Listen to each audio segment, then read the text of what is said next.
Brenda, let's pop across to you. Over the years, I guess, in my own work in social impact space, I've seen a lot of organisations try and undertake their own research, sometimes successfully, sometimes not. And there's definitely been a lot of instances where they possibly should be outsourcing it to an expert. But getting buy-in to invest in research at an executive level or sometimes even at a board level can be an internal challenge at times.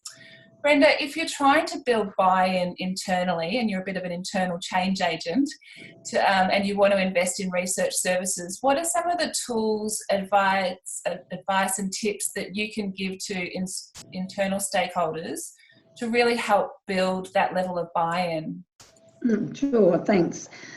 Yes, it's the perennial question, isn't it? You know, how to allocate or spend your scarce resources to get a maximum return. And you know, we all need to be profitable and we all need to get a return on the investments that we make. And of course, I believe that research should, when it's done correctly, should provide a definite return on that investment. So it depends on the nature of your project. It's fine to do your own research depending on what you're doing. And there's different types of research for different purposes. You know, are you just conducting a sentiment survey? Are you collecting information from the public? Are you collecting information and data to support advocacy or to provide evidence of program outcomes? Those are all really valid research projects and will shape the way the data can be collected. I think the first thing to understand is that data and insights from your key stakeholders, whoever they are, customers, members, donors, funders, the government, authorities, is fundamental to your success. Without the information about who they are, what they need, what they expect from you, what their issues are, you can't know how best to serve them or what they expect from you. And so you have to ask them. Problem is, many organisations fall into the trap of only asking or taking notice of those people who always interact with us. So our little rusted on tribe, if you like, which narrows your perspectives. You need to canvass much more broadly to get reliable data. Secondly, I think it's really important to build a case, a business case for research. Research is so much more than a survey. It's a project. And like all projects, you need to start with the end in mind. What do you want to achieve?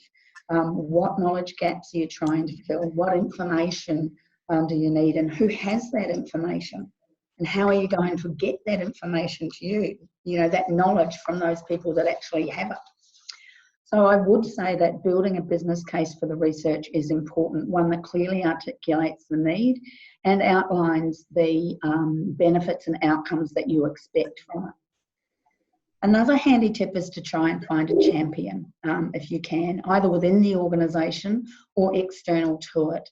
I don't know why, but we often find that somebody external to the organisation can actually get more cut through or traction than those within the organisation. I've never really known why, but you know, often those people from external are saying the exact same things that you would say.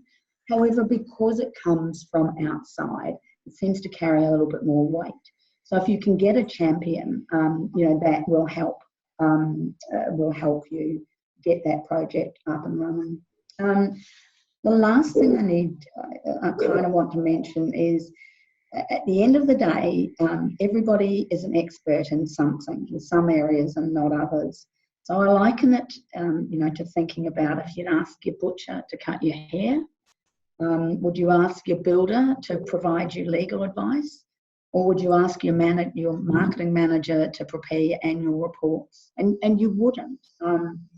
So when you're thinking about how you're building your case internally, it's a good thing to say, you know, to the people, experts are there for a reason. You know, market researchers are experts in market research, and a good market researcher will provide you a wealth of information about good questionnaire design, you know, getting a reliable sample, getting enough information from the right sources.